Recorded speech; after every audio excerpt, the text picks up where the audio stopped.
Hello everyone, I'm back with another video for you today, and this time I have a syndicate deck for you. Now syndicate is very popular at the moment. It seems like it's going to be the strongest faction this patch, I would imagine. It was already probably the strongest last patch, and it didn't get nerfed at all.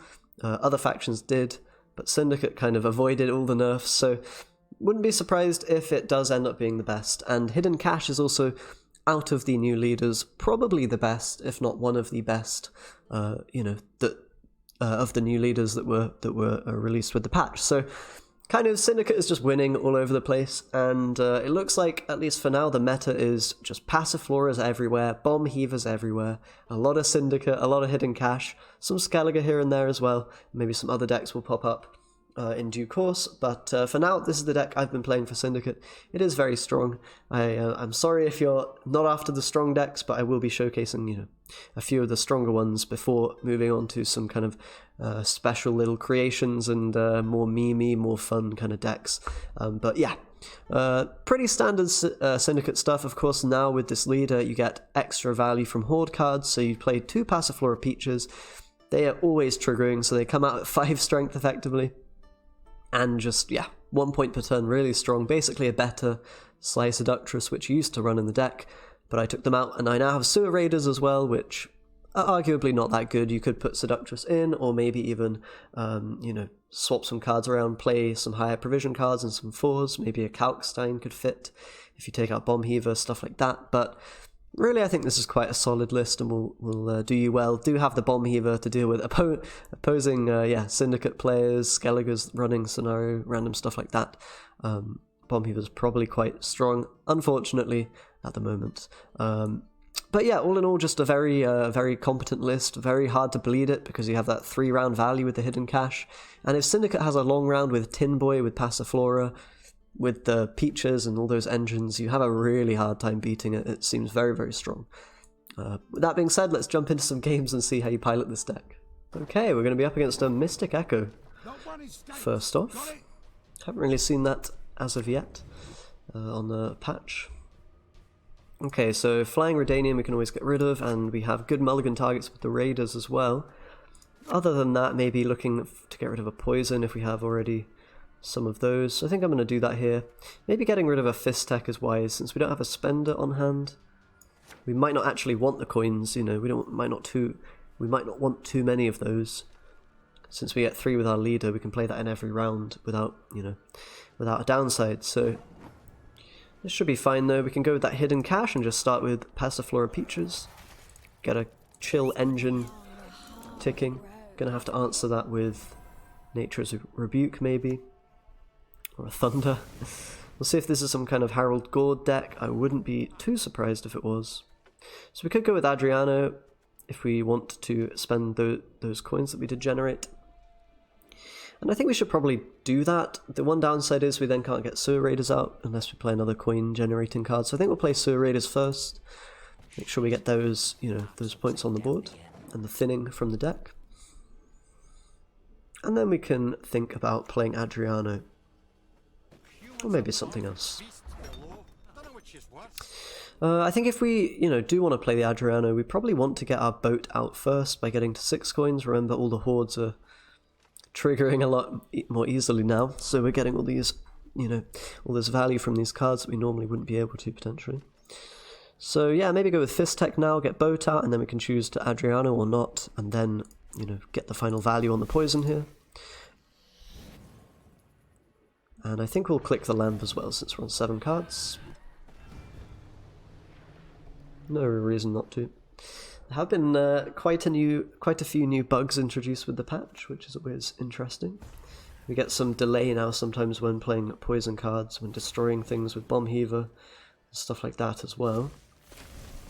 Looks like he's actually not going to play another unit, so that allows me to kill this miner before it, boosts an enemy's unit. So I think that's probably worth doing. And we might actually hold on to this Adriano, since it doesn't seem like we will necessarily need it in this round. We'll see. Might be worth to play it to kind of push the opponent out and make sure we're winning. If we think we're winning the long round though, we could just pass into round 2 and offer him the chance to bleed. If he does choose to do that, we'll get some carryover with our leader. and probably be able to defend it very well with that hidden cache ability. Looks like the opponent's going to go with an Avalak now, so this to me is seeming like a Harold Gord deck. With that in mind, it might not be too smart to give him last say, but I think I'm still going to do it. I'm not feeling particularly threatened right now in terms of the overall game plan. And we're not very vulnerable to bleed while playing Hidden Cache, so I think this will be okay. If the opponent does bleed, we have Tin Boy for Elf, you know, Swarm if they choose to go for that. And if they don't, we have big tempo with Louisa Savola, Passiflora to defend, you know, a long round here. All in all, should be pretty okay. Bomb Heaver, I don't think we'll find too much value here, so could probably mulligan it. We could just keep it in case, you know, it's possible that they'll have their own artifact here, but I think it's unlikely. I'm going to mulligan it. Get a Uold, that's good enough for me. Gold Hand, we have a Spender now as well. So we'll see what the opponent chooses to go with here. I'm not too sad to play Soul, I think. Either Soul or Passiflora, both will actually get me ahead. So if he chooses to push into Passiflora, we're going to be in pretty good shape. I kind of like that play, although it might be a little bit less committal to play the Soul here. It's going to be a large amount of points and quite difficult for him to deal with, of course. With the Horde effect being lowered, going to get both the boat out and the Soul going to start proccing for 3 value every turn. That's pretty nice and powerful. And this should mean if the opponent goes for that Passiflora, goes for another play, then we could play Passiflora. But here, just gonna let them pass.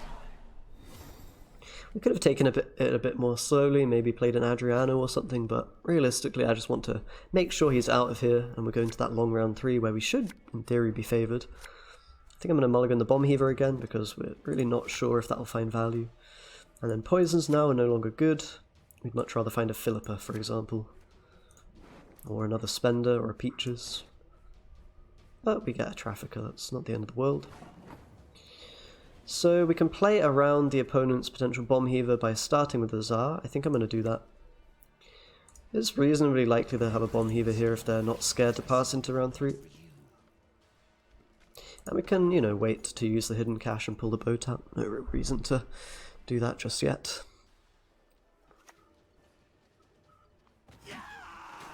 Okay. One Dwarf Berserker is going to come down. That gives us the opportunity to pass a Flora. And I think I'm still going to hold off on the hidden cache. Although I suppose maybe now it's, you know, reasonable to use. I think we'll hold off. It's possible that I'll want to go Adriano into a Street Urchin play. Maybe not, but we'll see. So a lot of dwarves coming on the board, that is going to be quite good for us in the grand scheme of things. I think we will play Adriano here. We're kind of filling up our row pretty quickly, but we're stopping him from killing these engines, which I think is worthwhile. And now we can, you know, get the Peaches proccing. I think we probably ought to do that for, you know, many different reasons, but obviously it's just more value. Got to be a little bit scared of kind of random ignis happening. I've seen a couple of those. So having the Peaches offset the Seductresses here is pretty good for us, I think. We could have gone on back row, but, you know, in the ultimately we're just going to get more points from keeping these alive for a turn or 2. So we'll see how this goes. Looks like a lot of dwarves coming down. Honestly, there might be an argument just to slam the Tin Boy before he transforms these guys into Dwarven Berserkers. Or maybe even play Uold for that reason. I think I like the Uold play here. We can kill 2 of them. Kind of lower the value he can get from transforming his guys. We do take away from our Tin Boy value, but I think it's probably okay. We'll probably get a full row worth of Tin Boy since he'll be playing, you know, playing for Oak in this round, most likely. This way I can just spend my coins. I still get the Passiflora Peaches proccing, but can then play Street Urchins without losing too much on the Passiflora coin gain. So that sounds good.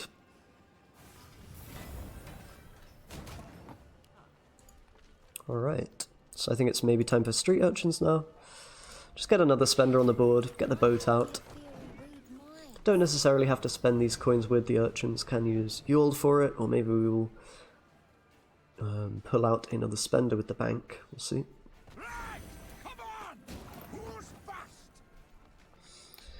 Okay, just another dwarf. I don't really know what this guy's playing. It seems just some random cards here and there. I think I'm going to go for this Savola next. And to be honest, I feel like if we're just playing cards at this point, we're winning because we have so much engine value on the board. Double Seductress and a Peaches. Here comes the transformation. Just going to be for one Berserker though. Not too scary. These guys are a bit protected from Tin Boy, but I don't think that's too big of an issue. Presumably Mystic Echo will just be pulling another unit out of the deck here from the opponent. Let's go ahead and play Savola then. It might even tank some of the damage from Berserker. And, you know, if our spenders live, we might choose to take a poisoned card with the bank instead of you know, a Sea Jackal or something like that. Important to note that Sea Jackal also becomes stronger with this leader. It can often be a good option to take. Okay, I think I'm going to remove the armor here, and, you know, maybe just spend a few coins. Gonna go for the bank. Maybe we should wait a little bit. Let's poison our own guy first here. I'm gonna go for a Sea Jack with the bank, I think. Another spender, but I mean, we're just so far ahead in points. I think it shouldn't really matter. I think at this point they could probably even igni the whole of our, you know, all of our engines, and we'd still probably be winning. You're really just going to crush unoptimized lists with this deck quite easily. And you're going to crush most optimized lists as well, I think. The real trouble will be when you play against other Syndicate players, I think, and maybe when you get pushed and the opponent tries to win on even, but even then I think this deck can survive and even, you know, profit from those situations. Pardon the pun. Okay, Oak comes down, no problem. I think we're fine to just play, you know, another ping from Ewald and then bank. He's going to go for another leader play here. Oh, he already played the leader, my bad. Didn't realise. But these are just activating Seductress so much. We also have a full value Tin Boy, so I guess I may as well take that now. We'll withhold the tribute. Of course. And it's just not even resembling a close game here, I think. Just way too many points. Scoia'tael probably still quite strong, although this kind of a deck, not so much, I think. So we could go for the Philippa here, if that's a better way to spend our coins, and I think it is. Although, wait, never mind, I can't actually steal something because my row is full. Oops. But yeah, doesn't really matter, we're way ahead at that point. Alright, I'll take the win, and let's jump into another one and see if we can win again very convincingly. And another Scoia'tael opponent. Looks like people are starting to try the elves and the dwarves and all that stuff. I will want to try those out in a day or two, I think, as well. Okay, and blue coin. We can probably get rid of... I don't know, this hand's okay. Maybe a Sea Jackal, I'm not sure I want to spend the coins here at the moment. And honestly, this hand looks quite good. I'm just going to be able to very, you know, with a low amount of commitment, get some engine value. We'll do that now with the Peaches, I think. And get the Sewer Raiders out, get the poison on the board, maybe even go for a Soul this round. Ewald if we need to spend coins, but we probably won't. Should be good. Alright, let's go with that kind of sequencing that I just said. It should be good. Fist Tech next to get Boat out.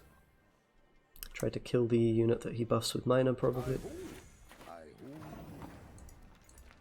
Looks like he's not going to go for that, but we'll still play Fist Tech here on the Mahaka Marauder. Use the Magic Lamp in case we want to take a pass at 7. And we now have the option to, you know, maybe go in this round, maybe not. Looks like he's playing some Dwarf package shenanigans. We do have the option to Philippa that. That will probably win us the round.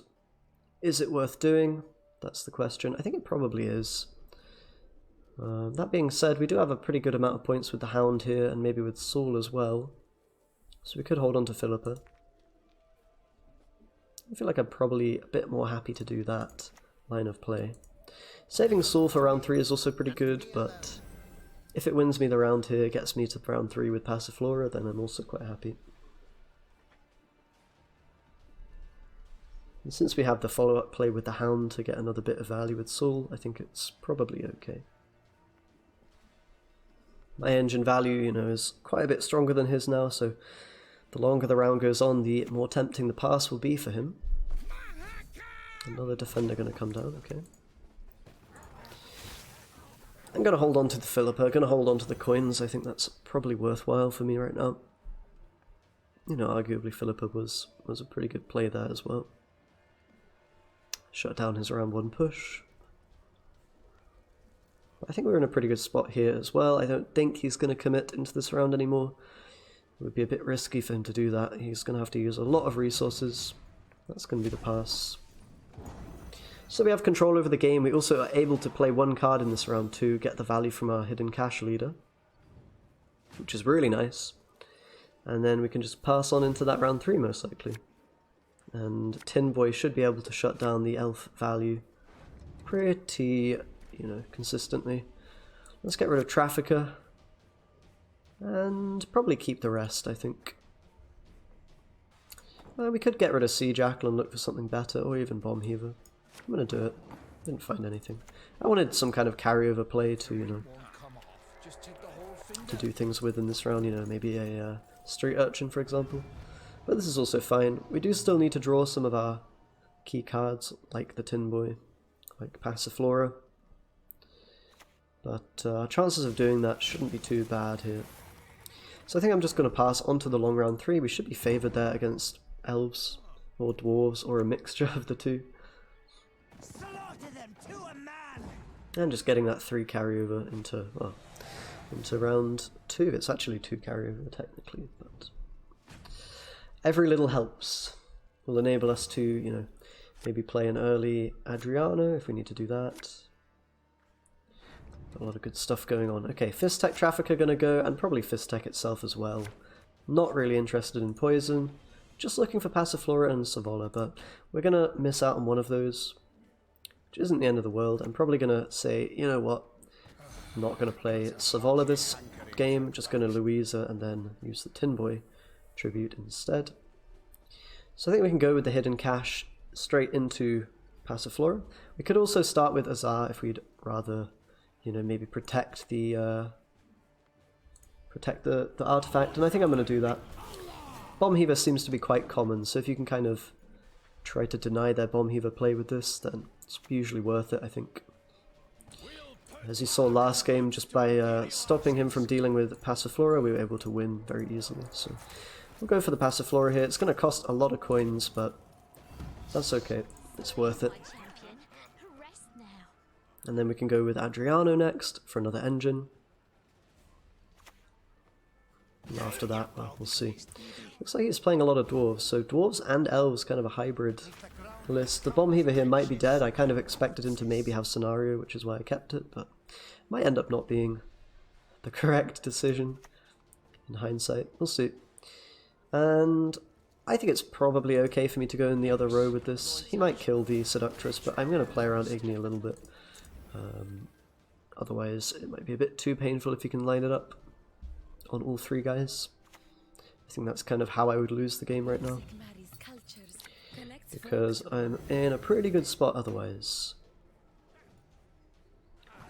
Okay, so we can play Uold here just to spend a couple of coins. I think we're going to do that. I'm not going to spend straight away though, we're not in a rush to do that. Just play him, kind of threaten the damage should we need it. And then we can, you know, spend the coins and play another Blind Eye unit. Street Urchin. We have a lot of spenders. That sometimes is something you don't want to see. We'd rather probably have a Peaches or a Savola than all of the spenders here, but usually 2 spenders is a good amount to have for round 3.